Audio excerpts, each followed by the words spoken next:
예, 자매님들 특송 듣고 감명을 받았습니다. 감사합니다. 좀 더 듣고 있으면 제가 다시 선교제로 돌아가야 될 것 같은 마음이 생길 것 같은 생각이 들더라고요. 아주 좋은 그런 가사인 것 같고 마음이 이렇게 전달돼서 감사한 마음이 있습니다. 북방 성도님들 좀 오랜만에 제가 뵙는 것 같아요. 처음에 헌당식 할 때 제가 처음 이렇게 첫 주일날 제가 아주 특별한 영광스러운 자리에 이렇게 섰던 기억이 납니다. 그래서 아주 좋은 장소에서 이렇게 또 훌륭하신 성도님들하고 같이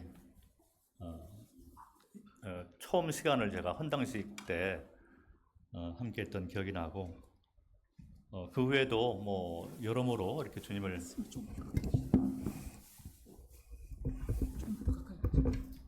이거 고정돼 있는 여기 고정돼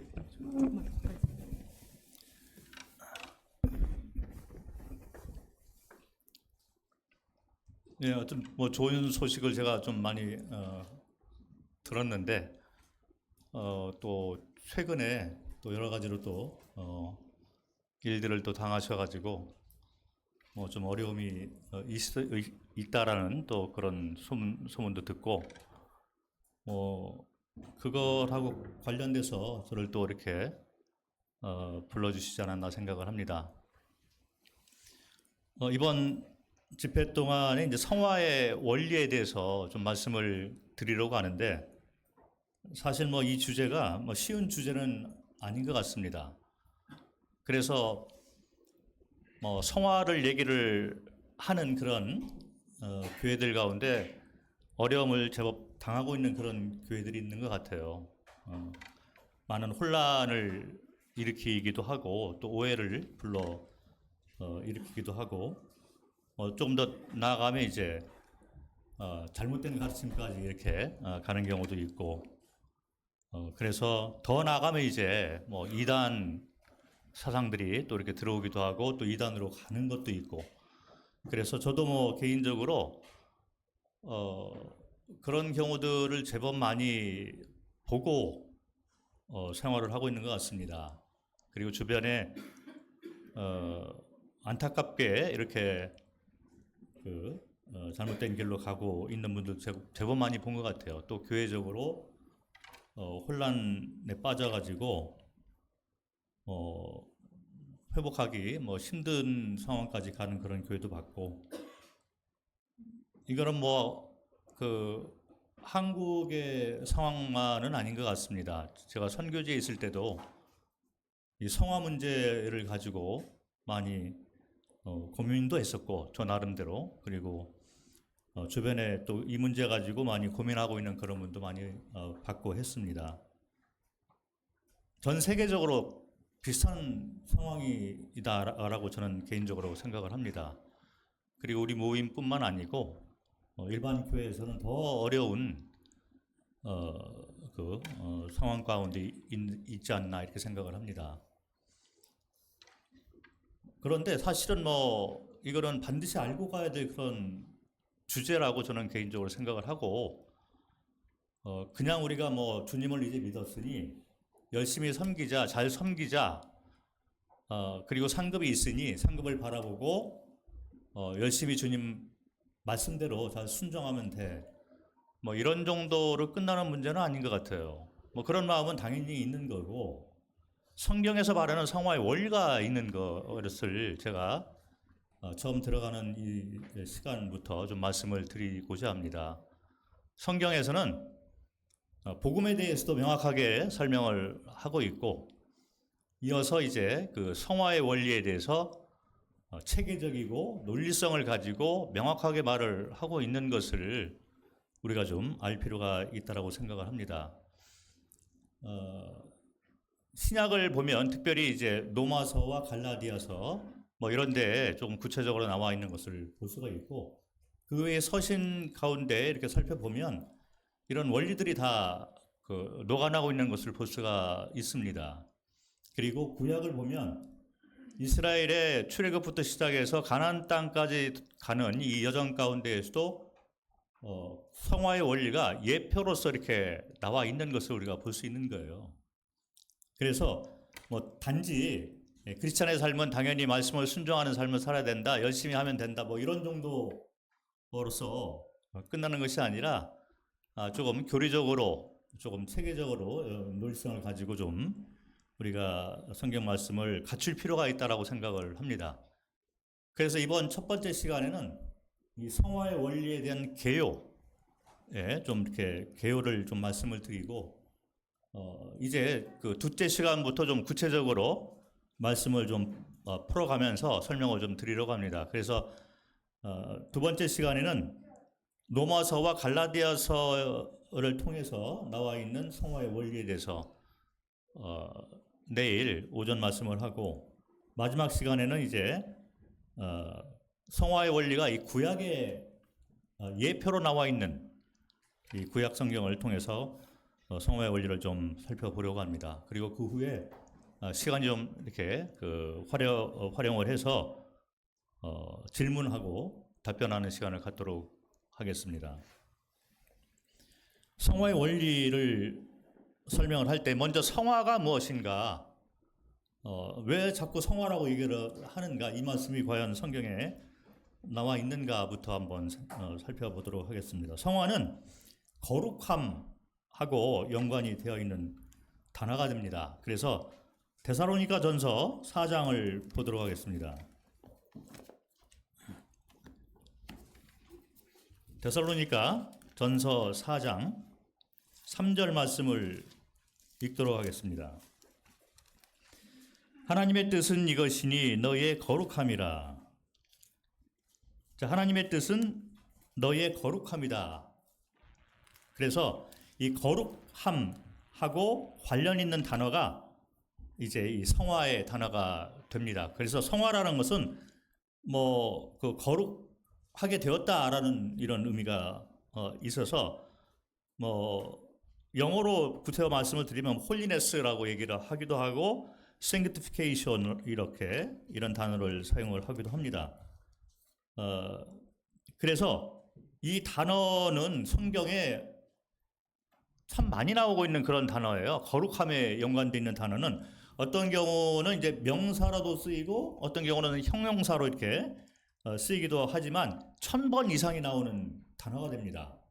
그래서 뭐 1066번 나와 있다라고 알려져 있기도 한데, 어쨌든 1000번 이상 이 단어가 성경에 나올 정도로 상당히 중요한 그 주제가 되는 거죠. 왜 그러냐면 여기 나와 있는 이 말씀대로 하나님의 이 속성 가운데 이 거룩함이 있기 때문에 성경에서는 이 거룩에 대해서 분명한 그런 말씀을 해주고 있는 것입니다. 하나님의 속성이기 때문에 우리는 하나님을 믿고 있는 사람으로서 당연히 이 거룩에 대해서 알아야 되고, 또 이 삶 자체가 거룩함이 풍겨나오는 그런 삶이 되어야만 하는 것이죠. 뭐 다른 단어로 이렇게 쓰인 것을 보면 이제 뭐 성별, 성결 뭐 이런 단어로 이렇게 나와 있는 것도 있고 그렇습니다. 그래서 이와 같은 그 성경에 나와 있는 거룩함하고 관계되어 있는 이 성경 구절들을 살펴보면 두 가지 것을 우리가 볼 수가 있어요. 그래서 거룩함하고 연관돼서 첫 번째는 이제 신분이 거룩하게 되었다라는 말을 하고 있습니다. 그리고 또 하나는 이제 실행적인 이 삶 가운데서 우리가 거룩해져야 한다, 이런 말을 하고 있어요. 그래서 신분과 관련돼서 이 성화를 얘기를 하는 것이 있고, 실행적인 그 삶하고 연관되어 있는 그런 성화가 있는 것을 우리가 알 수가 있습니다. 말씀을 한번 보도록 하겠습니다. 고린도전서 6장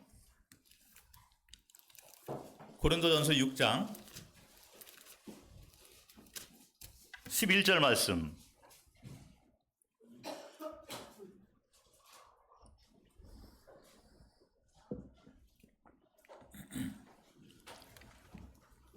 너희 중에 이와 같은 자들이 있더니 주 예수 그리스도의 이름과 우리 하나님의 성령 안에서 씻음과 거룩함과 의롭다 하심을 받았느니라.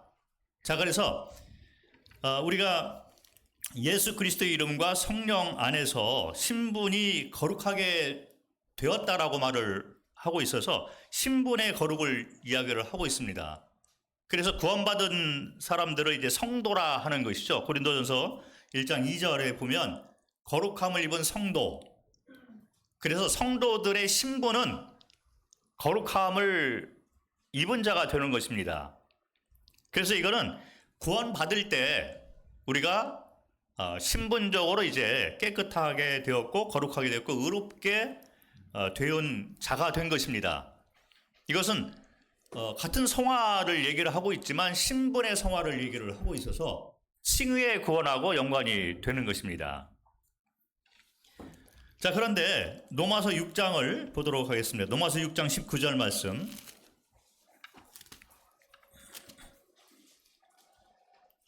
로마서 6장 19절 너희 육신이 연약함으로 내가 사람의 예대로 말하노니 전에 너희가 너희 지체를 부정과 불법에 내주어 불법에 이른 것 같이 이제는 너희 지체를 의에게 종으로 내주어 거룩함에 이르라.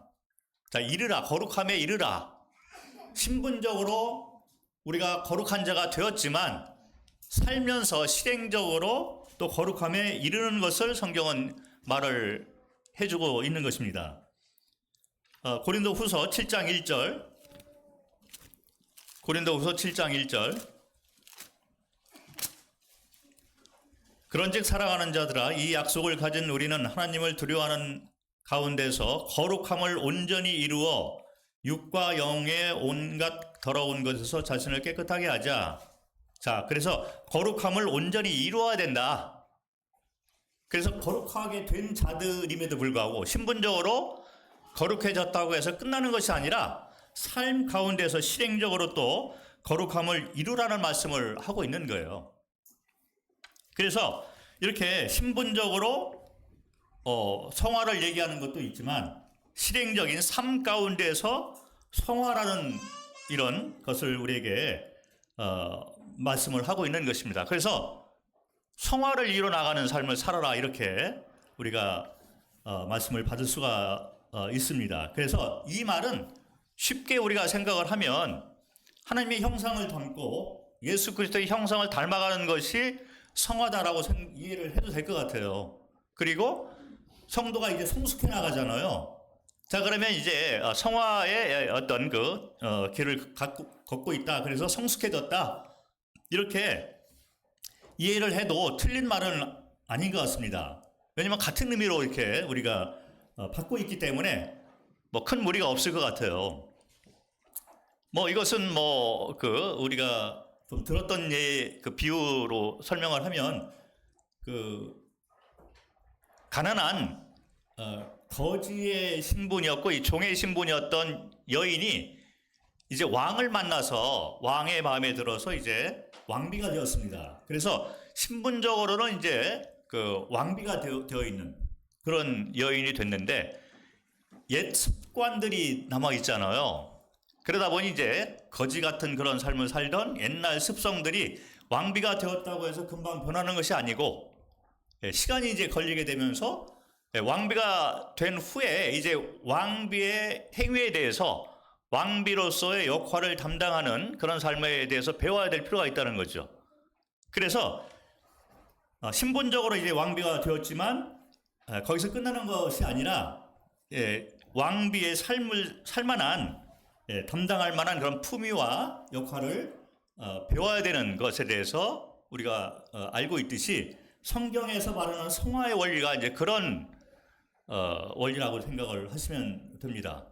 그래서 여기까지 뭐 말씀을 드리면 뭐 반대하는 분이 아무도 없을 것이고 당연히 그래야 되는 거 아니냐?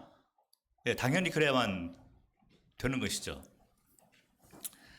자, 그런데 이 성화를 이뤄 나가는 이 거룩한 삶을 우리가 이뤄 나가는 것에 대해서 성경은 어떤 원리를 가지고 우리에게 말을 하고 있는 거예요. 요거를 좀 우리가 정리를 해야 될 필요가 있고 교리적으로 좀 알고 있을 필요가 있는 것입니다. 막연히 그냥 말씀대로 그냥 순종해 살면 돼. 자, 그런데 그게 쉽지가 않다는 거죠. 저 같은 경우는 뭐 선교지에서 뭐 여러 그 일들을 당하다 보니까 제가 간증 가운데 자주 말씀드리는 것이 뭐냐면 내가 해보려고 하니까 안 되더라. 그래서 주님 나 이제 못하겠습니다 하고 내려놓을 때가 많이 있었다는 거예요. 그래서 내려놓음에 대해서 배우게 되고 그리고 자아가 자꾸 나오려고 하다 보니까 이게 부닥침이 자꾸 있다 보니 자아가 깨지는 경험을 자꾸 하게 되는 거죠. 자, 이런 것들이 이제 성화에서 말하고 있는 어떤 원리가 됩니다. 그래서 이 성화의 원리에 대해서 우리가 조금 생각을 정리를 해볼 필요가 있어요. 자, 그런데 이 성화의 원리에 대해서 생각을 할 때 오해하고 연관이 되는 경우가 많이 있는 것 같습니다. 그리고 잘못된 가르침이 이 성화의 이 주제에 대해서 주제와 이렇게 주제를 혼란하게 만드는 경우가 있습니다. 첫 번째 어떤 성화의 원리가 성경에서 말을 해놓고 있냐면 성경은 칭의의 구원뿐만 아니라 성화의 구원을 분명히 말을 하고 있습니다. 그리고 영화에 대한 구원, 뭐 이 똑같은 구원이라는 말을 쓰지만 칭의의 구원에 머물러 있는 것이 아니라 성경에서 말하고자 하는 것은 이 삶 가운데의 성화가 분명히 있고 그것도 구원이다 이렇게 얘기를 하고 있다는 것입니다. 그리고 주님이 다시 오시면 우리 몸이 완전하게 영화로운 몸으로 변화가 되기 때문에 영화의 구원이다 이렇게 얘기를 하는 거죠. 저 말씀을 잠깐 보도록 하겠습니다. 우리가 뭐 칭의의 구원에 대해서는 뭐 죄사함 받고 지옥에서 나와서 천국 간다 이것이 칭의. 그래서 하나님께서 우리를 의롭다 했다. 우리가 신분적으로 의로운 자가 되었기 때문에 칭의의 구원이다 이렇게 얘기를 하고 있죠. 우리가 알고 있는 나 구원받았어 하면 이제 이 칭의의 구원에 속하게 되는 것입니다. 그런데 성경을 볼 때 성경에는 이 신분적으로 거룩하게 되었지만 그러나 실행 가운데에서 너희가 해야 될 일들이 반드시 있다라고 여러 성경에서 말을 하고 있어요. 그거 이제 그런 것들은 성화의 구원하고 연관이 되는데 자칫 잘못하면 성경을 바라보면서 이분법으로 풀이하는 경우가 많이 있는 것 같습니다. 이런 것들이 이제 상당히 혼란을 낳게 하고 우리 신앙의 상태를 성장을 좀 이렇게 하는데 방해가 되는 요소가 될 수 있어요. 그래서 성경을 볼 때 이 성경이 성도에게 하는 말인가 아니면 불신자에게 하는 말인가 요 잣대로만 가지고 성경을 보는 경우가 의외로 많이 있는 것 같습니다. 그래서 이 말씀은 구원받은 자들에게 하는 것이 아닌 것 같아. 자, 그런데 자세히 앞뒤를 살펴보면 구원받은 성도에게 하고 있는 말이 되는 거예요. 자, 그런데 이분법으로 구원받았느냐 불신자냐 이 두 잣대를 가지고 성경을 바라보면서 칭의의 구원에만 초점을 맞춰서 성경을 바라보게 되면 성화를 얘기하고 있는 성경 구절이 잘 안 보이게 되는 거예요. 그리고 풀이가 잘 안 돼요. 그러다 보니 어떻게 되냐면 이게 난해 규절인가? 이렇게 난해 규절로 목록으로 올라가는 경우가 제법 있는 것 같습니다. 자, 그런데 성화의 구원 측면에서 성도에게 하는 말로 이거를 바라보게 되면 그것이 이렇게 풀리는 그런 경우가 제법 많이 있다는 거죠. 자, 그래서 우리는 성경에서 구원을 말을 할 때는 칭의의 구원을 얘기를 하는 것도 있지만 성화의 구원을 얘기하는 것이 많이 있습니다. 그리고 또 하나 영화의 구원에 대해서 말을 하고 있는 경우가 많이 있는 거죠. 말씀을 한번 보도록 하겠습니다. 빌립보서 2장 12절. 빌립보서 2장 12절 말씀.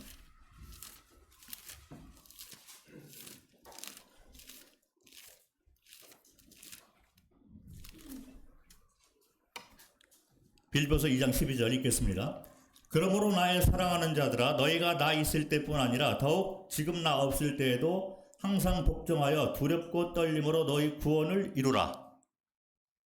자, 이것이 칭의의 구원에 초점을 맞춰서 풀이를 하려면 이게 풀이가 안 되는 거예요. 나의 사랑하는 자들아, 뭐 성도에게 하는 말이잖아요. 예, 그리고 뒷부분에 보면 항상 복종하여 두렵고 떨림으로 너희 구원을 이루라. 자, 우리가 칭의의 구원을 생각하면 우리 행위나 어떤 우리가 두렵고 떨림으로 이 구원을 이루어 나가는 것이 아니잖아요. 단번에 구원받고 신분이 바뀌게 되는데, 여기 나와 있는 이 구원이라는 단어는 똑같이 쓰여지고 있는 단어잖아요. 구원이라는 말을 쓰고 있습니다. 자, 이게 뭐냐면 성화의 구원을 이루라고 성경은 말을 하고 있는 거예요.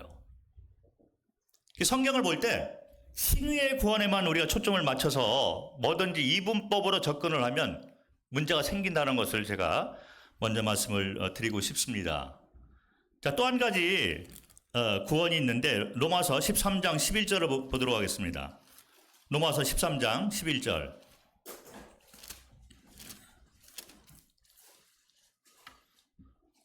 로마서 13장 11절. 또한 너희가 이 시기를 알거니와 자다가 깰 때가 벌써 되었으니 이는 이제 우리의 구원이 처음 믿을 때보다 가까웠습니다. 자, 여기 우리의 구원이 처음 믿을 때보다 가까웠다. 처음 믿을 때 우리는 칭의의 구원을 받는 거예요. 자, 그래서 구원받은 자가 여기 또 다른 구원을 얘기를 그들에게 하고 있다는 거죠. 우리의 구원이 처음 믿을 때보다, 칭의의 구원을 받을 때보다 우리의 구원이 더욱 가까워졌다. 이것은 무슨 말을 하고 있냐면 주님이 오실 때가 가까웠다, 이 말을 하고 있는 거죠. 요거는 영화하고 관계가 있습니다.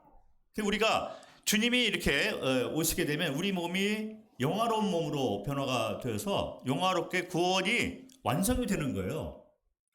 이 성경은 똑같은 구원이라는 단어를 쓰고 있지만 칭의의 구원을 말을 하는 구원이 있고 성화의 구원을 말하는 구원이 있습니다. 그리고 영화의 구원을 말하고 있는 구원이 있다는 거죠. 특별히 이 성화의 구원, 그러니까 칭의의 구원은 죄사함 받고 우리가 주님과의 관계가 회복이 되고 지옥에서 이제 천국으로 옮겨진 이 칭의의 구원이 우리가 잘 알고 있는 그런 구원이 되는데, 성화의 구원은 상급하고 연관이 되어 있습니다. 어떤 분들은 나 이제 구원받았으니 천국 가니까 됐어, 내 자녀가 이제 구원만 받았으면 좋겠어, 이런 말을 자주 하잖아요. 무슨 뜻인지는 이해가 됩니다. 그러나 성경은 그렇게 제한적으로 이렇게 써 있지 않습니다. 자, 구원받은 것은 시작이잖아요. 그 얘기도 우리가 자주 듣는 말이잖아요. 근데 성경을 바라보면 상급에 대해서 너무 놀라운 말들을 많이 하고 있는 걸 볼 수 있어요. 그래서 우리가 성경을 볼 때 칭의의 구원에만 초점을 맞출 것이 아니라 상급에 관한 이 성화의 구원에도 초점을 맞춰서 성경을 풀이해야 될 필요가 있습니다.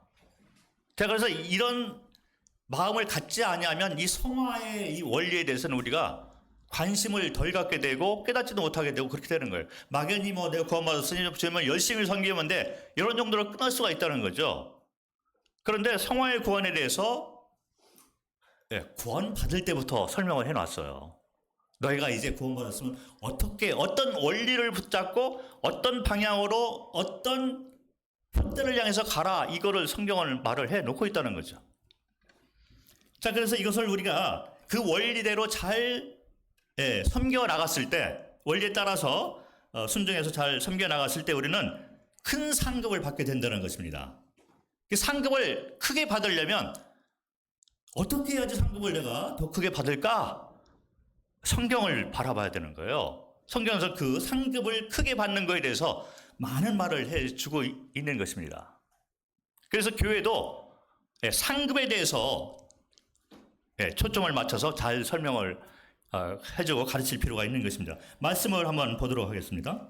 디모데후서 2장 10절.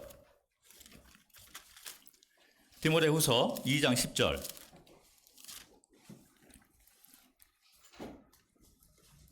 읽겠습니다. 그러므로 내가 택함 받은 자들을 위하여 모든 것을 참음은 그들도 그리스도 예수 안에 있는 구원을 영원한 영광과 함께 받게 하려 함이라. 자, 여기 보면 그리스도 예수 안에 있는 구원을 영원한 영광과 함께 받게 하려 합니다. 많은 경우에 이 말을 칭의의 구원 하나만 초점을 맞춰서 바라보는 경우가 있는 것 같습니다. 자, 그런데 자세히 읽어보면 좀 이상하잖아요. 이게 칭의의 구원일까? 예수 그리스도 안에 있는 구원을 영원한 영광과 함께 받는다? 자, 구원을 받는 것은 이해가 되는데 영원한 영광은 또 뭘까? 자, 성경은 이렇게 얘기를 하고 있는 거예요. 구원은 단번에 은혜로 받는 것입니다. 그래서 구원받은 것은 우리가 천국 가는 그 구원은 똑같이 받는 거예요. 성도라면. 자, 그런데 여기 나와 있는 영원한 영광과 함께 받는다는 것은 상급을 얘기를 하고 있는 거예요. 이것은 다 다릅니다. 각 성도들이 상급이 다 다르다는 거예요. 자, 요한계시록 20장을 보면 백보자 심판이 나오잖아요. 그래서 심판을 받는 그 장면이 구체적으로 나오고 있는데, 책들이 이렇게 펴 있고 심판을 받는 자들이 각자의 행위에 따라서 심판을 받는 거예요. 자, 무슨 얘기냐면 우리가 그리스도를 믿으면 이 심판에서 벗어나게 됩니다.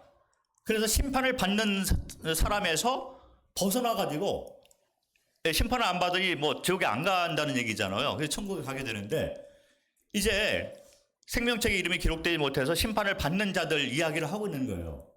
자, 그런데 심판을 받는 사람들이 행위에 따라서 심판의 경중이 다르게 받는다는 얘기를 하고 있는 것입니다. 당연한 거예요. 우리가 이와 같은 것을 놓쳐서는 안 된다는 거죠.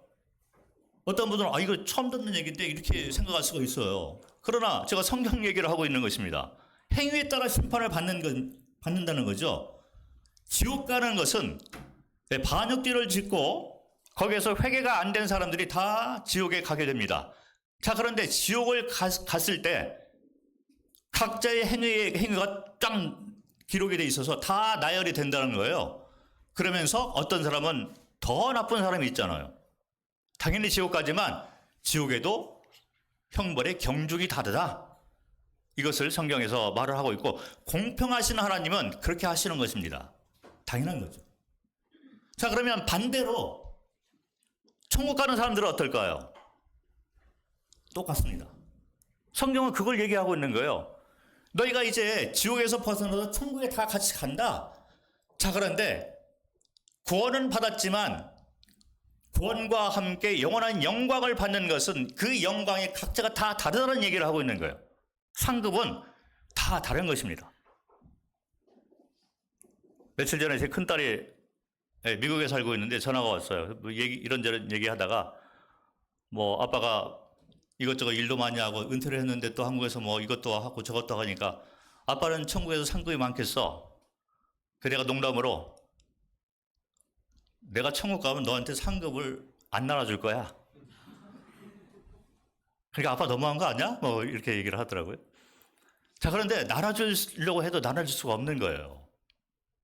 각자의 영광이 다르기 때문에 우리는 살아있는 동안에 구원을 받았고 그 다음에 영원한 영광을 받기 위해서 성경에서 말하는 원리대로 살아야 된다는 것입니다. 이것이 바로 성화의 원리가 되는 거예요. 기본적으로 성화는 상급하고 연관이 되는 것입니다.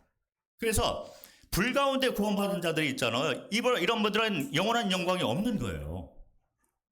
구원은 받았지만 천국엔 가지만 영원한 영광이 없다는 거죠. 그래서 이 영광이 각자가 받을 영광이 다르다는 것을 고린도서 15장 같은 데 보면 해와 달의 영광이 다르고 별과 별의 영광이 다 다르다. 부활을 얘기하면서 그런 말을 하고 있는 것입니다. 상급은 다 다르다는 거예요. 또 한 구절을 한번 보도록 하겠습니다. 히브리서 11장 6절. 잘 알고 있는 그런 말씀이죠. 히브리서 11장 6절.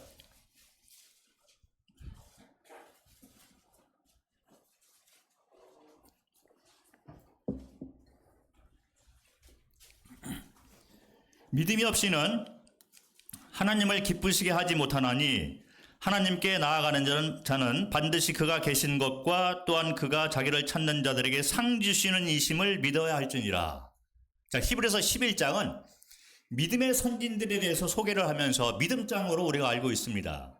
자, 그런데 핵심 부분을 말을 하고 있는 거예요. 자, 이 믿음의 선진들의 신앙생활을 그 원리를 보면 하나님이 계시다는 걸 믿었다는 거예요. 자, 성도이기 때문에 다 천국에 가게 됩니다. 그리고 이들은 하나님이 자기를 찾는 자들에게 상 주시는 분인 것을 믿고 그 길을 갔다는 것입니다. 그래서 이들이 받을 상은 다 다르다는 거예요. 고린도후서 5장 10절을 보겠습니다. 고린도후서 5장 10절. 이는 우리가 다 반드시 그리스도의 심판대 앞에 나타나게 되어 각각 선악간에 그 몸으로 행한 것을 따라 받으려 함이라. 그리스도의 심판대를 이야기를 하고 있는 것입니다. 우리가 백보자 심판은 벗어났어요. 자, 그런데 그리스도의 심판대 앞에서 우리는 다 상을 받게 되어 있는데 어떤 사람은 상급이 없는 거예요. 영원한 영광이 없습니다.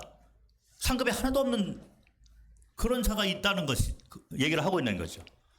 선악간에 그 몸으로 행한 것을 따라 받으려 하며, 그 몸으로 지금 우리가 육체를 가지고 이 땅에 살고 있는 동안에 어떻게 행하느냐에 따라 가지고 그리스도의 심판대에서 받는 영원한 영광, 영원한 상급이 다 다르다, 이렇게 얘기를 하고 있는 것입니다. 그래서 하늘에 보물을 쌓아놓기를 힘써라, 이런 말을 하고 있는 거죠.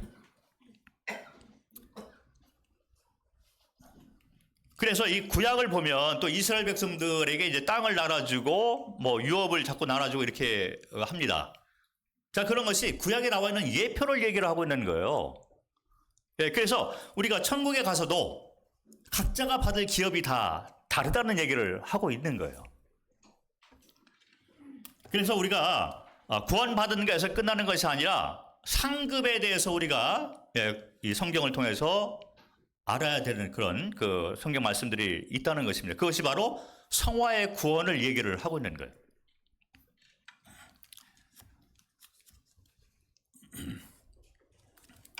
만약에 어떤 성도님들이 이제 뭐 칭의의 구원에만 이렇게 그 초점을 맞춰가지고 성경을 보면서 내가 이제 천국 가니 나는 이제 뭐 안심할 수 있어. 내 자녀도 구원 받았다고 하니 침례까지 받았어. 티켓 땄어. 이 얘기잖아요. 그러나 성경은 그렇게 거기서 머무르는 것이 아니라는 것을 좀 아셔야 될 것 같습니다. 이거를 알아야지 우리가 성화에 대한 원리를 조금 사모하게 되고 그 방향을 우리가 따라가고자 하는 마음이 생길 것 같습니다. 자, 그래서 상급을 분명히 얘기를 하고 있고 영원한 영광을 말을 하고 있는데, 자, 그러면 이 영원한 영광을 크게 받고 상급을 크게 받으려면 어떻게 해야 되는가? 자, 그것이 바로 성화의 원리가 되는데, 성경은 너희가 어떻게 해야지, 어떻게 살아야지 이 상급을 크게 받는가, 영원한 영광을 크게 받는가, 내가 어떻게 해야지 내가 기쁨을 받는가, 내가 상을 너에게 많이 줄 거야, 이런 것을 성경에서 말을 해놓고 있다는 거예요.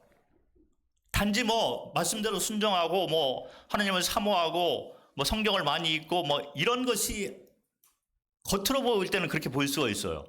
그러나 이런 것을 하더라도 성경에서 말하는 영적 원리에 따라서 해야 될 필요가 있는 것입니다. 그래서 이제 성경에서 말하고 있는 이 성화의 원리에 대해서 우리가 좀 생각을 해봐야 되는데, 이 성경에서 말하는 성화의 원리를 얘기를 할 때 어떤 분들은 이것을 어떤 단계나 또 상태를 이야기하는 그런 분들이 있어요. 마치 이런 거죠. 뭐 조금 들어본 말씀인 걸로 뭐 생각이 되어지는데, 나는 가나안에 있어. 근데 저 성도는 아직도 광야에 있는 것 같아. 완전 성화. 들어보셨죠? 어떤 분들은 완전 성화를 또 얘기를 해요. 그래서 나는 이제 영적 해방을 받았어. 로마서 7장에 있다가 나는 영적 해방을 받고 로마서 8장으로 넘어왔어. 뭐 이런 얘기를 하시는 분들이 계십니다. 그래서 마치 성화의 원리에 대해서 뭔가 깨달은 것을 가지고 그거를 단계, 나는 옛날에 저 낮은 단계에 있다가 지금은 이 높은 단계로 왔어. 뭐 이런 단계로 설명을 하거나 상태.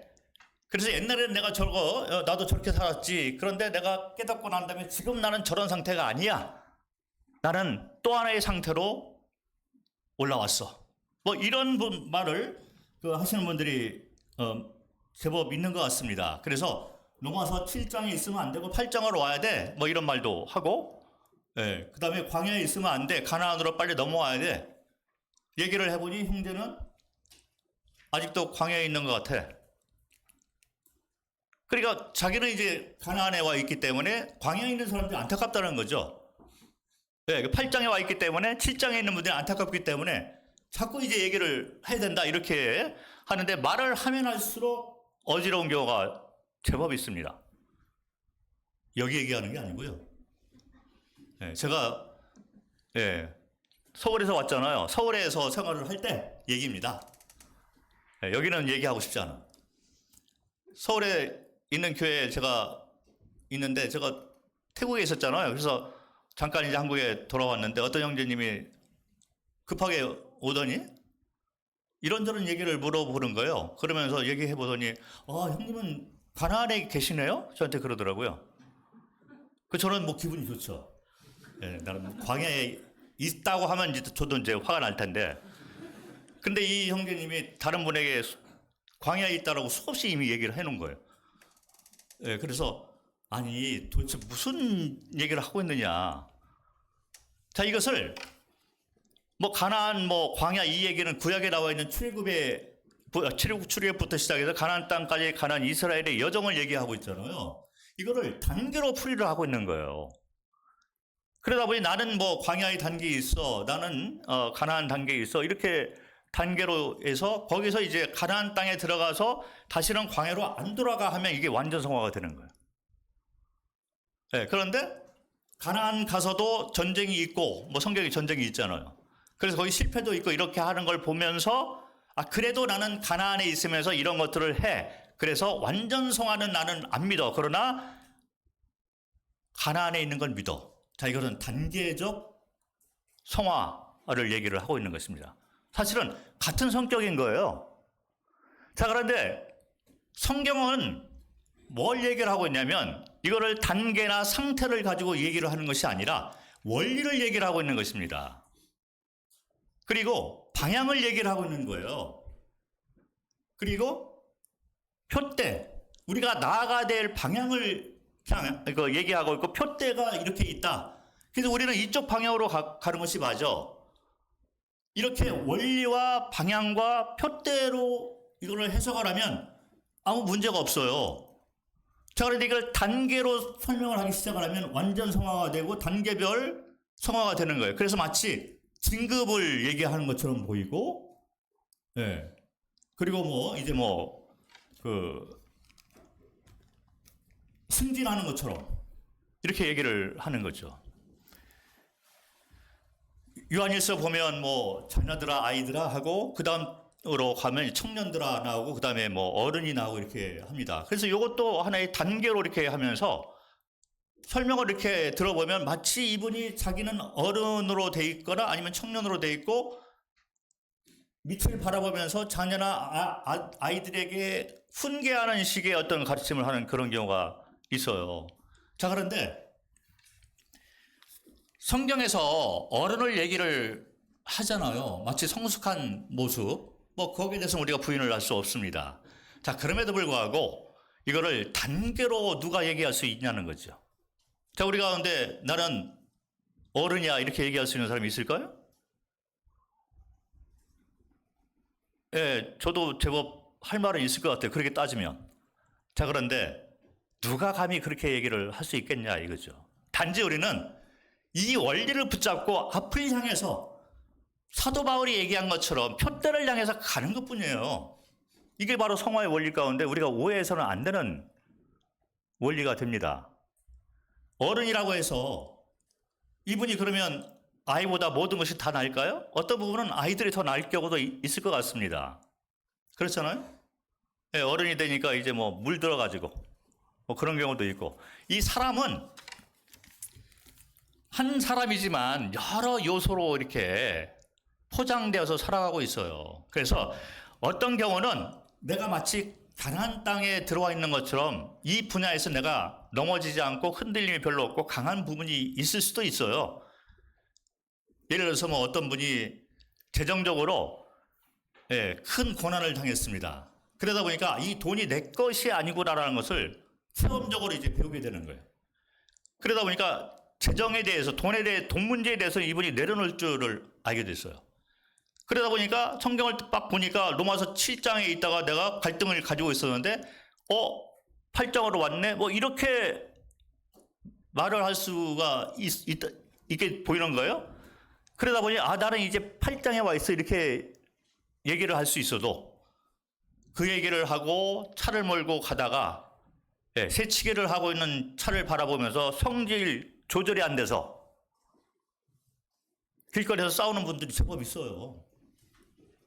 자, 그분은 그럼 가나안 갔을까요? 그렇지 않은 것입니다. 어떤 부분은 조금 강해 보이는 것이 흔들림이 별로 없는 것처럼 그런 부분이 있을 수가 있어도 사람은 그렇지 않습니다. 여러 요소로 이렇게 다변면으로 우리가 포함돼서 살고 있기 때문에 성적인 부분에 약한 부분이 있어요. 그래서 일꾼들이 자꾸 넘어지기도 하고 어떤 분은 명예욕에 대해서 넘어지기도 하고 성격 조절이 잘 안 돼서 감정적으로 욱하는 성격이 있어서 넘어지는 분도 많이 있고 누가 감히 나는 어른이야 나는 가나안 갔어 누가 그렇게 얘기할 수 있냐 이거죠. 그래서 차라리 이스라엘의 그 여정을 통해서 우리가 뭐 광야 가나안 이렇게 얘기를 할 때 차라리 저는 동대문에서 그 성도들하고 이렇게 얘기를 하다가 어떤 성도가 아니 그러면 이렇게 얘기합시다. 우리 모두 다 광야에 있어요. 가만히 들어보니까 그게 맞는 것 같아요. 그 말을 들으니 나도 편해지더라고요. 그래 나도 광야에 있지. 누가 감히 나는 가나안에 있으니 당신도 이쪽으로 와야 돼. 나는 가나안에 있으니 당신은 광야에서 이제 가나안으로 와야 돼. 어떻게 그렇게 얘기를 할 수 있냐 이거죠. 그렇게 얘기를 하는 사람들의 삶을 보면 연약한 부분이 너무 많이 보이는 거예요. 그렇잖아요. 우리는 원리를 붙잡고 이 방향대로 가는 것뿐이라는 것입니다. 성경에서는 성화의 원리를 분명히 얘기를 하고 있어요. 그런데 이게 마치 이스라엘 백성들이 홍해를 건너서 광야를 가고 그다음에 요단강을 건너서 가나안 땅으로 들어가고 거기서 전쟁을 하고 길갈로 돌아가고 제가 마지막 시간에 얘기할 건데 그런 이 과정을 이렇게 보여주고 있는데 이 그림을 통해서 우리는 성화의 원리, 방향, 표대를 바라보고 배우는 거예요. 교훈으로 배워서 내가 연약한 부분이 있으면 나는 아직도 이 분야에서 광야에 있구나. 여기서 내려놔야지. 깨어져야지. 주재권을 돌려드려야지. 이렇게 갈등 가운데 있고 그거를 해결하고 다시 나가는 거예요. 그러나 감히 가나안 땅에 이 분야에서 내가 가나안 땅에 왔다 할 수가 없는 거죠. 언제라도 다시 넘어질 수가 있다는 거예요. 그 분야에 대해서라도. 그래서 뭐 단계나 상태로 이것을 바라볼 것이 아니라 원리, 방향, 표대로 이렇게 바라보고 이 상황 원리를 받으시면 좋을 것 같습니다. 만약에 이거를 단계나 뭐 상태로 이렇게 바라보게 되면 남을 판단하게 되고 결국에는 그 마음 가운데 정직하게 말을 하면 교만이 나오게 되는 것을 보게 됩니다. 자, 성경을 잠깐 보도록 하겠습니다. 고린도전서 10장. 고린도전서 10장 12절 말씀. 뭐 잘 아시는 말씀인데 그런즉 선줄로 생각하는 자는 넘어질까 조심하라. 자, 누구라도 스스로 나는 서 있다. 나는 가나안에 있다. 나는 어른이다라고 생각하면 누구라도 넘어질까 조심을 해야만 한다라고 성경은 가르치고 있는 거예요. 자, 사도 바울이 한 말씀을 한번 보도록 하겠습니다. 빌립보서 3장. 빌립보서 3장 12절부터 14절 말씀. 내가 이미 얻었다 함도 아니요 온전히 이루었다 함도 아니라 오직 내가 그리스도 예수께 잡힌 바 된 그것을 잡으려고 달려가노라. 형제들아 나는 아직 내가 잡은 줄로 여기지 아니하고 오직 한 일 곧 뒤에 있는 것은 잊어버리고 앞에 있는 것을 잡으려고 표대를 향하여 그리스도 예수 안에서 하나님이 위에서 부르신 부름의 상을 향하여 달려가노라. 자, 여기 보면 내가 얻었다 한 것도 아니고 온전히 이루었다 한 것도 아니다. 그러나 단지 앞에 있는 것을 잡으려고 뒤에 있는 것을 잊어버리고 앞을 향해서 가고 있다. 이 방향을 얘기를 하고 있는 것입니다. 표대를 향해서 가고 있다. 이 성화의 원리는 이 사도 바울이 고백한 대로 내가 완전하게 얻는 것도 아니야. 온전해진 것도 아니야. 단지 표대를 향해서 이 방향을 따라서 이게 앞이고 이게 뒤라는 거예요. 그 뒤로 갈 것이 아니라 앞에 나가기 위해서 성장하기 위해서 나는 이 방향으로 이 원리에 따라서 갈 거야. 이거를 말을 하고 있다는 거죠. 그 상태로 이거를 접근을 하면 잘못된 길로 빠질 수가 있다고 생각을 합니다.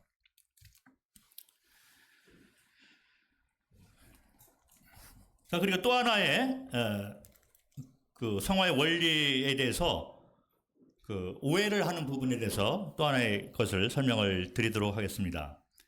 성화의 삶의 시작은 칭의의 구원에 이 구원 받을 때 똑같은 시기에서 시작이 된다는 거죠.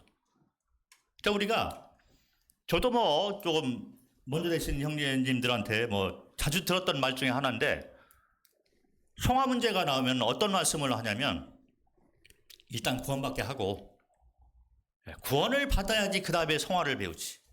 그래서 칭의의 구원이 먼저고 그 다음에 성화를 가르쳐야 돼. 이렇게 말씀하시는 분들이 제법 많이 있더라고요. 저도 그런 줄 알았습니다. 뭐 교회에서 당연히 그렇게 해야 되는 거 아니야?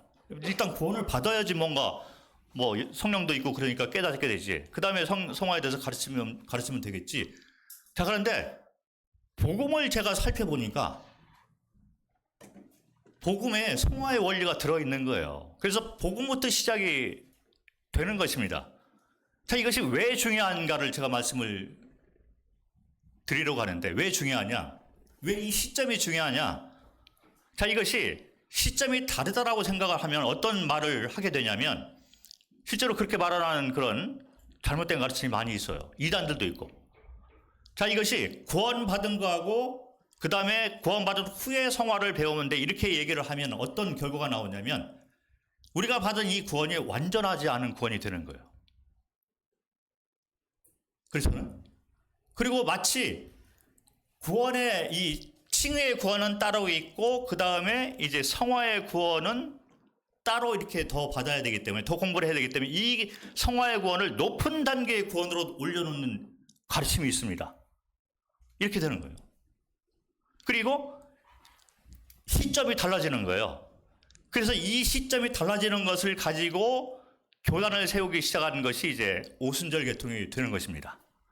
이런 교리적인 문제가 나오게 되는 거예요. 그래서 오순절 계통의 그 가르침이 뭐냐면, 예수를 믿고 죄사함 이거 믿으면 당신은 구원받았습니다. 자, 그런데 그 다음에 그 다음 단계의 구원을 또 받아야 된다는 거예요. 그게 은사. 그래서 캐리스메틱 뭐 이렇게 얘기를 하는 거예요. 오순절. 그래서 성령의 인치심을 받아야 돼. 그래서 이 시기가 다르게 나오는 것입니다. 자, 그래서 잘못된 교리로 빠질 수가 있기 때문에 이렇게 가르치는 것은 뭐 우리가 가볍게 넘어갈 수 있는 것 같이 보이지만 실제로는 많은 문제를 야기실 수가 있기 때문에 성경적인 가르침이 아니라는 거예요. 우리가 받은 처음에 그리스도 예수께서 대속사역을 통해서 완성해 놓은 이 구원은 칭의의 구원을 완성해 놓고 성화의 구원의 시작을 동시에 해 놓은 것입니다. 상급의 원리를 그때부터 얘기를 해 놓은 거예요. 그래서 우리는 성화를 알기 위해서는 복음을 확실히 알 필요가 있습니다. 복음이 과연 무엇일까요?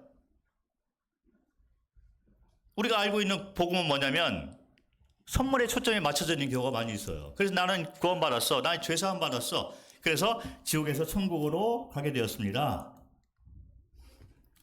예수 그리스도가 십자가에 죽었기 때문에 나는 이제 대속사역을 통해서 의로 부은 자가 되었습니다. 내가 죽어야 되는데 예수께서 죽었다는 거예요. 자, 그런데 복음의 핵심 내용은 뭐냐면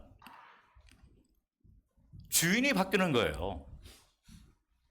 복음의 핵심은 내가 천국 가는 그게 핵심이 아니고 내가 죄사함 받은 것이 핵심이 아니고 물론 중요한 얘기죠. 그러나 성경에서 말하고 있는 복음은 뭐냐면 주님과의 관계가 회복이 되는 것입니다. 이게 구원받은 자예요. 그래서 복음을 전할 때 우리가 죄에 대해서 이제 설명을 하잖아요. 근데 죄를 어떻게 설명하냐면 뭐 할아버지 죄 있잖아요. 뭐 도덕적으로 죄가 있지 않습니까? 뭐 직접 행하지 않아도 마음에 품은 죄, 그것도 다 죄입니다. 음욕을 품지 않았습니까? 그것 때문에 지옥 가요. 네, 그리고 막 이렇게 하다 보니까 할아버지가 화를 내고 있어. 할아버지 화냈죠? 그것 때문에 지옥 갑니다. 네, 누구 때문에 화냈는데? 이러면서 할아버지 더 화내는 거예요.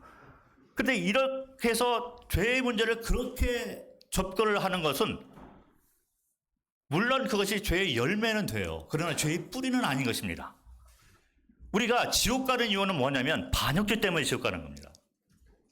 이 반역죄는 돌이킬 수 없는 죄가 되는 거예요. 윤리적으로 내가 못 미쳐서 내가 사람과의 관계 가운데 잘못을 해서 내가 지옥 가는 거, 그거는 죄의 열매인 거죠. 그런데 진짜 지옥 가는 용서할 수 없는 죄가 있어요. 그게 뭐냐면 나의 주인을 향해서 반역죄를 짓고 있다는 것입니다. 성경 전체에서 이걸 얘기하고 있어요. 칭의의 구원은 뭐냐면 이 반역죄로부터 회개라는 것이 그런 자들이 구원받게 됐다. 그래서 관계가 다시 회복이 된다는 것입니다. 이것이 복음인 거예요. 반역죄라는 것은 나의 주인, 생명의 근원, 그리고 선과 악의 기준을 정하시는 재판장에 대해서 내가 반역을 했잖아요. 그래서 사탄이 유혹을 할 때 어떻게 했습니까? 네가 이걸 먹으면 너도 하나님과 같이 선과 악의 기준을 네가 정할 수 있어. 얘기하고 있는 거예요. 너도 선악을 알게 돼. 이제부터 너는 안 죽어. 네가 생명의 주인이야. 이 얘기잖아요. 반역죄. 그리고 이걸 먹으면 너도 선의 기준을 네가 스스로 정할 수 있어. 그 사람은 타락한 모습을 가지고 살아가고 있는데 그 모습이 어떻게 나오냐면 자기가 주인 돼서 살아가고 있는 거예요. 그리고 선의 기준을 자기가 정해서 살아가고 있기 때문에 다 심판을 받게 되어 있는 것입니다. 자기가 생명의 주인 돼서 살고 있기 때문에 하나님이 반드시 죽이는 거예요. 한 번 죽는 것은 정하신 것이죠. 왜 죽이느냐? 자기가 주인 돼서 살고 있기 때문에 죽이는 거예요. 그 다음에 심판이 있잖아요. 왜 심판이 있느냐? 자기가 선의 기준을 정하기 때문에 진짜 심판장이 심판을 하고 있는 것입니다. 그래서 여기서 회복이 되면 멸망치 않고 영생을 얻으리라. 죽지 않고 진짜 주인이 영생을 주는 거예요. 그리고 심판에 이르지 않고 심판에서 벗어나느니라. 심판장이 심판에서 벗어나게 해주는 거예요. 이게 복음이 되는 것이죠. 자, 그래서 우리가 구원받았어 라는 것은 내가 천국 가게 되었습니다. 이 얘기보다는 나의 주인이 진짜 주인이 되었습니다. 진짜 주인, 나의 삶의 주인이 되었습니다. 이 고백이 구원받은 성도가 하는 고백이에요. 간증이에요. 그래서 복음이 확실하게 잡히면 성화의 원리가 당연히 따라 나오게 되는 거예요. 자, 그런데 이걸 분리를 해놔? 복음을 잘못 전하고 있다는 얘기죠. 복음부터 우리는 제대로 된 복음을 들어야 될 필요가 있습니다. 자, 복음이 확실히 되면 여기서부터 성화가 시작되는 거예요. 주인이 바뀐 삶이 바로 성화의 원리의 핵심이 되는 것입니다. 선의 기준이 바뀌는 것이 성화의 원리의 핵심이 되는 거예요. 자, 우리가 열심히 막 하잖아요. 로마서 7장에 나와 있는 얘기인데 로마서 6장에 이제 내가 구원받고 세례를 침례를 받았습니다. 그러고 난 다음에 이제 막 하나님을 위해서 살려고 하는데 7장에 내가 열심히 막 하려다 보니까 내가 율법적으로 살고 있는 거예요. 열심히 하고 있지만 자기의 의를 통해서 열심을 하고 있는 것. 그러다 보니까 나는 공고한 자로다. 내가 열심히 하려고 하는데 이게 안 돼. 그래서 거기서 딱 깨닫고 난 다음에 8장으로 넘어간다는 얘기예요. 그게 뭐냐? 내가 주인이 아니었구나. 이 얘기죠. 내가 선의 기준을 정하는 심판장이 아니었구나. 자, 이것은 복음부터 시작되는 거예요. 자, 그래서 어떤 분이 로마서 7장을 7장 상태에 있었는데 8장으로 이제 나는 깨닫고 넘어왔어. 자, 이 원리가 8장에 시작될까요? 6장부터 시작되는 걸 우리가 볼 수 있습니다. 성령은 5장부터 나와요. 예. 의로 말미암아 이제 구원받으면 성령의 인치심이 있다. 5장에 나오는 말이 되고, 예. 그래서 8장에는 이 영에 따라서 우리가 살아야 된다. 이 얘기를 하고 있는 거죠. 자, 그런데 내 마음속에서 이제 선의 법, 하나님의 법과 그다음에 죄의 법, 이것이 싸우고 있는 거죠. 자, 여기서 어떻게 벗어나느냐? 내가 죽어야 돼요. 그래서 이 죽음의 원리는 6장에 나와 있는 것을 우리가 볼 수가 있습니다. 한번 보도록 하겠습니다. 6장, 로마서 6장 3절부터 5절 말씀을 읽도록 하겠습니다. 로마서 6장 3절. 무릇 그리스도 예수와 합하여 세례를 받은 우리는 그의 죽으심과 합하여 세례를 받은 줄을 알지 못하느냐? 그러므로 우리가 그의 죽으심과 합하여 세례를 받음으로 그와 함께 장사되었나니 이는 아버지의 영광으로 말미암아 그리스도를 죽은 자 가운데서 살리심과 같이 우리로 또한 새 생명 가운데서 행하게 하려 함이라. 만일 우리가 그의 죽으심과 같은 모양으로 연합한 자가 되었으면 또한 그의 부활과 같은 모양으로 연합한 자도 되리라. 연합의 원리가 여기에 나오는 거예요. 성화를 얘기할 때 연합의 원리 얘기하잖아요. 그리스도와 연합된 자, 그리스도와 합한 자. 자, 이것은 복음부터 시작되는 것입니다. 우리가 여기 보면 그리스도가 십자가에 돌아가신 걸 얘기를 하고 있어요. 자, 그런데 동시에 무슨 얘기를 하고 있냐면 십자가에서 그리스도만 죽은 것이 아니라 너도 죽었다라고 얘기를 하고 있는 거예요. 이게 성화의 원리의 핵심이 됩니다. 그래서 이 원리를 깨닫지 못하고 어떤 분들은 자기의 의를 가지고 열심히 주님을 섬기려고 이리 뛰고 저리 뛰고 하고 있는 거예요. 그러니 이 원리를 깨닫는 사람 눈에는 아직도 로마서 7장에 있네 이렇게 얘기를 하는 거예요. 자, 그런데 이게 로마서 7장에 있는 게 아니라 로마서 6장부터 나오게 되는 얘기가 됩니다. 우리가 구원받을 때 복음 자체가 주인이 바뀌는 삶이 되는 거죠. 주인이 바뀌기 위해서는 내가 죽는 거예요. 그래서 로마서 6장 3절부터 6절에 나와 있는 이 세례, 이 침례의 이 모습을 보면 그리스도가 십자가에서 죽은 것과 합하여 연합되어서 나도 같이 죽었다 이야기를 하고 있어서 이게 성화의 원리가 됩니다. 그런데 우리가 살아가면서 구원받은 성도가 자아가 안 죽어가지고 뻣뻣이 서서 돌아다니잖아요. 예, 눈에 도끼가 있어요. 그래서 어떤 분이 눈이 좀 풀려야지 성장할 것 같은데? 그런 얘기를 하는 거예요. 제가 NT에서 훈련 받을 때 처음에 선교사 훈련을 받으니까 당당해가지고 나 같은 자가 있을까? 나는 교회에서 특별한 자야. 영웅 심리를 가지고 이렇게 왔는데 자꾸 훈련을 받다 보니까 눈이 풀리더라고요. 밑을 보게 되고 시키는 일만 조용히 하고 남들하고 경쟁 안 하려고 하고 세상 머리 안 쓰려고 하고 내려놓고 또 내려놓고 내가 죽고 그리스도가 사는 삶, 그게 훈련의 초점이 거기에 있는 거예요. 성화의 원리는 우리가 죽은 자라는 것입니다. 그리스도와 함께 죽은 자, 그게 연합의 원리. 그래서 7장에 가서 이 원리를 깨닫지 못하고 열심히 하려고 하다가 이제 막 갈등이 있잖아요. 그래서 야, 내가 이거 어떻게 내가 여기서 헤어날까? 하는데 이 원리가 딱 깨달아지면서 주님 감사합니다.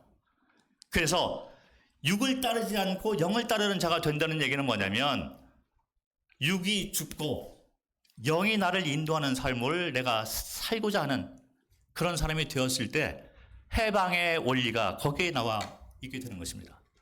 해방의 원리 많이 들어보셨죠? 연합의 원리 많이 들어보셨죠? 같은 얘기예요. 성화의 원리는 복음 처음부터 말을 하고 있어요. 그래서 뭐 내일 내가 말씀을 드릴 거지만 갈라디아서 2장 20절에 보면 내가 그리스도와 함께 십자가에 죽었으니 나오잖아요. 내가 같이 죽었다는 것이 성화의 원리가 되는데 이것이 구원받고 그 후에 죽었나? 그러면 처음 그리스도께서 대속사역을 완성해 놓은 것이 이것이 완전치가 않은 구원이 되는 겁니다.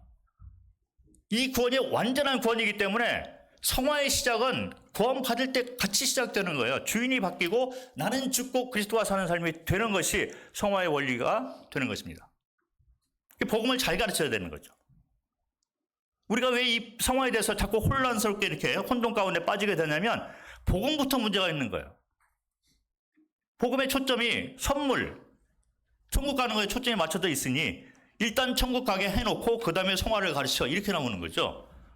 자, 그런데 복음은 주인이 바뀌는 것입니다. 성화의 원리는 주인이 바뀔 때부터 시작되는 거예요. 같은 원리로 시작이 된 것이라는 것을 우리가 아셨으면 좋겠습니다. 자, 그리고 뭐 제가 준비한 거는 이제 좀 네 번째인데 마지막으로 제가 말씀을 드리고 싶은 것은 성화의 원리를 이뤄나가는 수단에 대해서 말씀을 좀 드리고 싶습니다. 하나님은 우리가 이 성장해 나가고 성화의 원리를 해 나가는 데 있어서 이 표대를 향해서 나아가는 데 있어서 일방적인 관계로 우리를 이끌어 가시지 않는다는 것입니다. 하나님의 인간 창조의 이 창조 목적부터 시작해서 하나님의 속성대로 하나님의 형상대로 우리가 지음을 받은 자이기 때문에 우리는 하나님과 양방간의 관계 가운데서 이 땅에 살고 있는 거예요. 성화를 이루어 나가는 것도 양방간의 관계 가운데서 이루어지는 것입니다. 칭의의 구원은 하나님께서 베풀어 놓으시는 은혜가 있어요. 대속사역의 완성, 하나님께서 이 구원의 계획을 다 완성해 놓으셨습니다. 자, 그래 놓고 초대를 하는 거예요. 믿음을 가지고 화답을 하는 자가 이제 구원에 이르게 된다는 것입니다.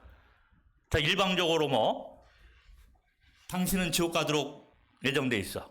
당신은 천국 가도록 예정돼 있어. 자, 이것이 예정론이 돼요. 그래서 우리는 성화를 이해하기 위해서는 예정론이 무엇이고 자유의지가 무엇인가 이런 것도 알아야만 된다는 거예요. 성화라는 것이 그렇게 단순한 것이 아닙니다. 내가 이 그림 하나를 깨달았어? 내가 동화서 7장 깨닫고 8장을 깨달았어? 이것이 성화의 원리가 다일까요? 그렇지 않은 것입니다. 하나님은 우리에게 자유의지라는 걸 줬습니다. 창조 때부터 그렇게 만들었어요. 제가 설명을 좀 드리려고 하는데 이 복음하고 연관이 됩니다. 창세기를 한번 보도록 하겠습니다. 너무 잘 알고 있는 그런 말씀을 제가 드려야 될 것 같습니다. 하나님이 세상을 이렇게 창조하실 때 사람을 창조하셨어요. 자, 그런데 창세기 1장 26절을 보니까 26절 27절을 보겠습니다. 하나님이 자기 형상 곧 하나님의 형상대로 사람을 창조하시되 남자와 여자를 창조하시고 잘 알고 있는 그런 말씀인데 이 설명을 잘 못하는 경우가 많이 있는 것 같습니다. 하나님이 자기 형상 곧 하나님의 형상대로 사람을 만들었다. 창조 목적이잖아. 제가 복음을 전하다 보면 수많은 질문 가운데 이 질문이 상당히 많이 나오는 걸 들었습니다. 하나님이 왜 인간을 만들었습니까? 창조 목적이 뭡니까? 흔히 우리가 답변하기를 하나님의 영광을 위해서, 찬양을 돌리기 위해서 그렇게 설명을 하는데 이게 와닿지가 않는 거예요. 하나님의 형상에 따라 인간을 만들었다는 것은 삼위일체하고 연관이 됩니다. 자, 삼위일체의 하나님에 대해서는 성경 전체에서 우리가 알고 있는 그런 주제가 되죠. 삼위일체 하나님. 자, 그런데 창세기 1장 1절부터 삼위일체가 나오고 있는 거예요. 창세기 1장 1절을 보겠습니다. 1절부터 3절을 읽겠습니다. 태초에 하나님이 천지를 창조하시니라. 땅이 혼돈하고 공허하며 흑암이 깊음 위에 있고 하나님의 영은 수면 위에 운행하시니라. 하나님이 이르시되 빛이 있으라 하시니 빛이 있었고. 자, 여기 삼위가 나와요. 1절에 하나님이 나오고 2절에 하나님의 영이 나옵니다. 3절에 하나님의 말씀이 나오는데 말씀이 육신된 자가 누구죠? 요한복음에 보니까 예수 그리스도. 그 삼위가 성경을 딱 읽으면 열어보면 창세기 1장 1절부터 3절에 삼위부터 나오게 돼 있어요. 삼위일체의 하나님. 이 세 분이 한 분이잖아요. 그 형상에 따라 인간을 만들었다는 거예요. 자, 그러면 이 삼위가 하나가 되기 위해서 뭐가 있어야 될까요? 약속이 있어야만 됩니다. 그래서 우리가 우리의 형상에 따라 사람을 만들자 약속이잖아. 복음은 약속이 되는 거예요. 성경은 구약, 신약 약속이 됩니다. 이 약속의 하나님이 우리와 약속하신 것이 바로 복음의 핵심 내용이 되잖아요. 우리가 이 약속을 믿고 구원의 확신을 갖게 된 것입니다. 그래서 하나님과 사람과의 관계가 약속의 관계가 되어 있는 거예요. 자, 그리고 또 삼위일체가 뭐가 또 있어야 되냐면, 그 하나님의 속성이 뭐가 있냐면 동행이 있어야 돼요. 삼위가 같이 움직이잖아요. 그 사람하고 하나님하고 동행이 관계가 있는 거예요. 네, 그리고 쌍방간의 관계 가운데 이루어지고 있습니다. 이 삼위는 서로 이게 뭐 일방적인 관계가 아닌 거죠. 쌍방간의 관계 가운데서 하나가 되어 있는 거예요. 하나님과 사람 간의 관계도 양방간의 관계로 인간을 만들어 놓은 것입니다. 처음부터. 다른 피조물하고 달라요. 자, 제가 복음을 전할 때 이거에 대해서 설명을 하고 있는데, 창세기 1장을 보면 하나님의 명칭이 나옵니다. 그런데 이 하나님의 명칭이 하나님으로 나와요. 태초에 하나님이 천지를 창조하셨다. 하나님의 영, 하나님이 이르시되 빛이 하나님 보시기에, 하나님이 빛과 어둠을 나누고, 하나님이 빛을 낯이라 부르고, 하나님이 1장 전체에 하나님의 명칭으로 나옵니다. 천지를 창조할 때는 하나님이란 명칭, 전지전능하고 모든 것을 주관하시는 하나님으로 명칭이 나와요. 자, 그런데 모든 만물을 지은 다음에 2장에 넘어가면 만물을 지으신 그 내용 가운데 인간 창조를 딱 떼어다가 다시 클로즈업 시켜가지고 자세히 설명하는 부분이 나옵니다. 그게 창세기 2장이 돼요. 창세기 2장 4절부터 보면 명칭이 다르게 나와 있는 것을 볼 수가 있습니다. 창세기 2장 4절. 이것이 천지가 창조될 때에 하늘과 땅의 내력이니 여호와 하나님이 땅과 하늘을 만드신 날에, 5절, 여호와 하나님이 땅에 비를 내리지 아니하셨고, 7절에 여호와 하나님이, 8절에 여호와 하나님이. 자, 3장까지 인간 타락 전까지는 이 구분이 명확하게 나눠져서 나오는 것을 볼 수 있어요. 그런데 타락한 후에는 이것이 섞여 나옵니다. 자, 그런데 1장에서는 하나님으로 나와 있는데 2장에서는 인간 창조를 얘기할 때 여호와 하나님으로 나온다는 거예요.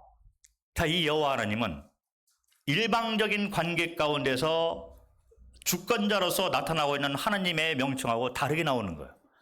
자, 1장에 나와 있는 하나님은 일방적인 관계예요. 그래서 이 모든 천지를 창조하실 때 일방적인 하나님으로, 주권자 하나님으로 다 만드셨다는 것입니다. 그래서 동물이나 이것들은 그냥 있으라 하면 이렇게 있다가 가는 거예요. 사람은 그렇지 않습니다. 여호와 하나님으로 나오는 거예요. 다르게 만드는 거예요. 만들 때부터 쌍방간의 관계, 양방간의 관계로서 우리를 만들어 놨다는 거예요. 자, 이 여호와 하나님에 대해서 좀 더 이해를 하기 위해서 출애굽기 6장을 보도록 하겠습니다. 출애굽기 6장.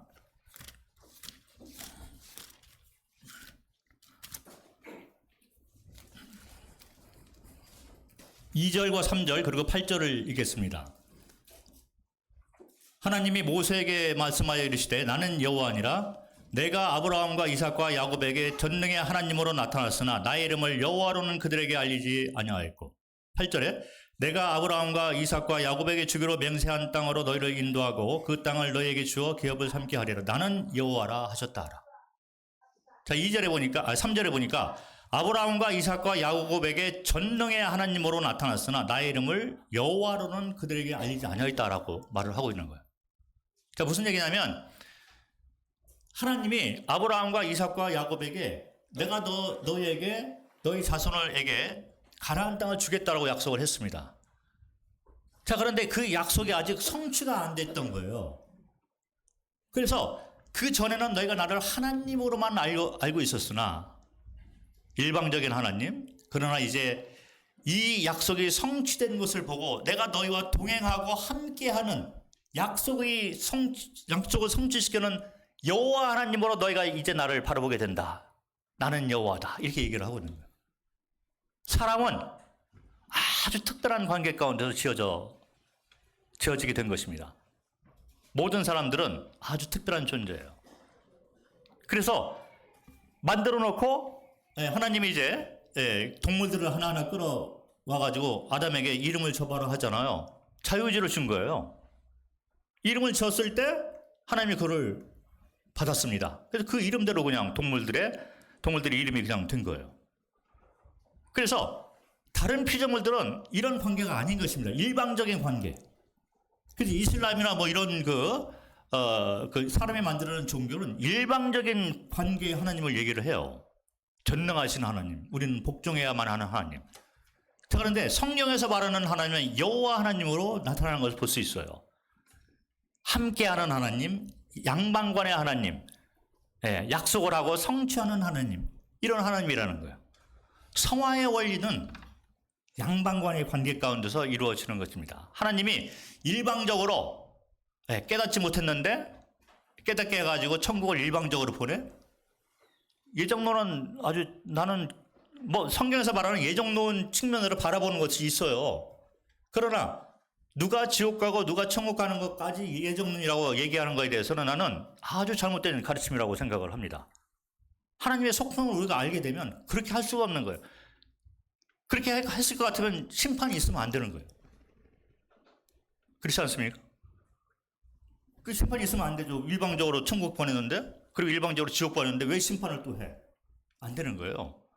하나님의 속성을 이해를 하면 누가 천국 가고 지옥 가고 예정해놨어? 자, 이것이 이해가 안 되는 것입니다. 그래서 인간 면에서 믿음으로 화합하는 것이 필요하다는 거예요. 성화의 원리도 똑같습니다. 그래서 성경을 보면 성화의 원리에 대해서 그리스도 예수께서 십자가에 죽으셨을 뿐만 아니라 너희도 같이 죽었다. 그래서 이제 사는 것은 내가 사는 거다. 너는 죽어야 되고, 너는 옛사람을 내려놔야 되고, 너는 깨어져야 되고, 뭐 이런 얘기를 자꾸 하고 있는 거예요. 그리고 육에 따라서 사는 것이 아니라 영에 따라 살아라. 내가 영까지 주지 않았느냐? 성령으로 너와 함께 하고 있지 않느냐? 성령의 음성을 들어라. 그러나 일방적으로 이끌어가는 것이 아니라 너도 화답을 해야 된다, 이 얘기를 하고 있는 거예요.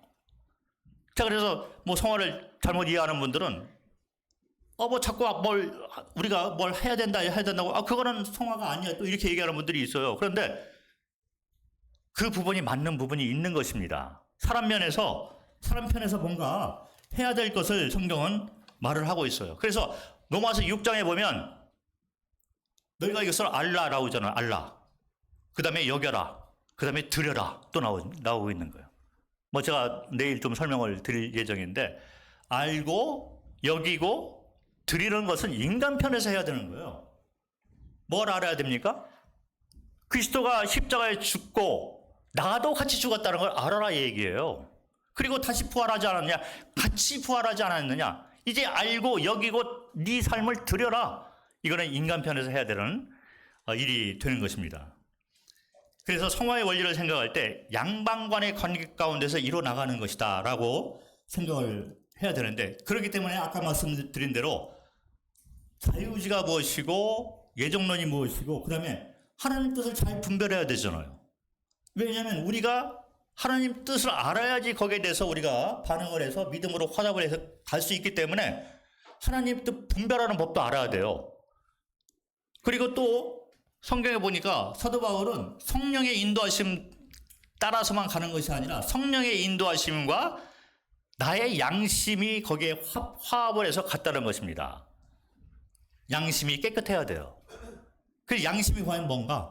깨끗한 양심을 내가 유지하기 위해서 어떻게 해야 되나? 이런 거에 대한 부수적인 그런 교리적으로 건전한 교리에 대한 공부가 필요합니다. 이런 것을 알아야지 우리가 성화를 해나가는 데 있어서 이렇게 하는 것이 성화의 삶이구나, 이해가 된다는 거죠. 그래서 뭐 로마서 8장 뭘 넘어왔다 뭐 이런 얘기를 합니다. 그런데 로마서 8장을 봐도 그런 얘기를 하고 있어요. 내가 내일 뭐 설명을 하겠지만 육을 따르는 자, 영을 따르는 자. 그래서 영으로 육의 행실을 죽이라. 그러면 너희가 살리라. 이런 말을 하잖아요. 그러니까 우리 편에서 해야 될 일이에요. 근데 거기까지 부정을 한다는 것은 성화에 대해서 잘못 알고 있다는 것입니다. 골로새서를 한번 또 보도록 하겠습니다. 어떤 분들은 로마서가 얘기하는 복음이 따로 있고 뭐 다른 에서 말하는 복음이 따로 있고 이렇게 얘기를 하는 분도 뭐 있다고 들었는데 골로새서를 한번 보도록 하겠습니다. 골로새서 2장.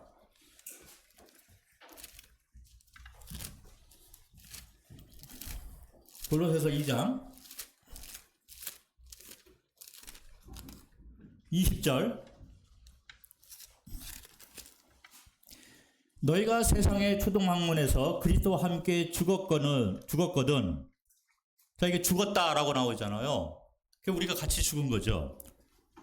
골로새서 3장 3절에 이는 너희가 죽었고, 자, 이것은 하나님께서 해놓으신 걸로 우리가 생각을 할 수가 있습니다. 하나님께서 그리스도가 죽을 때 우리도 같이 죽인 거죠.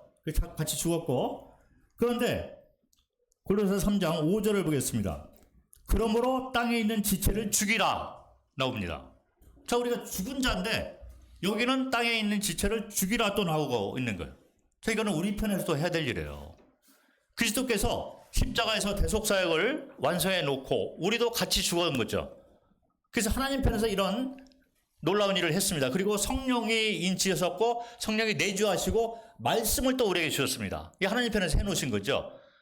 그래서 우리가 신분적으로 죽은 자가 된 거예요. 그런데 우리 편에서 이제 죽이는 작업을 해야 된다는 거죠. 이거를 알고 믿음으로 이거를 바라보면서 모든 것을 대할 때 믿음으로 그것을 나의 것으로 만들어라. 이게 여기라 이런 의미가 되고 그 후에 영을 따르는 자가 되어서 너희 삶을 드려라. 이건 우리 편에서 해야 될 일이에요.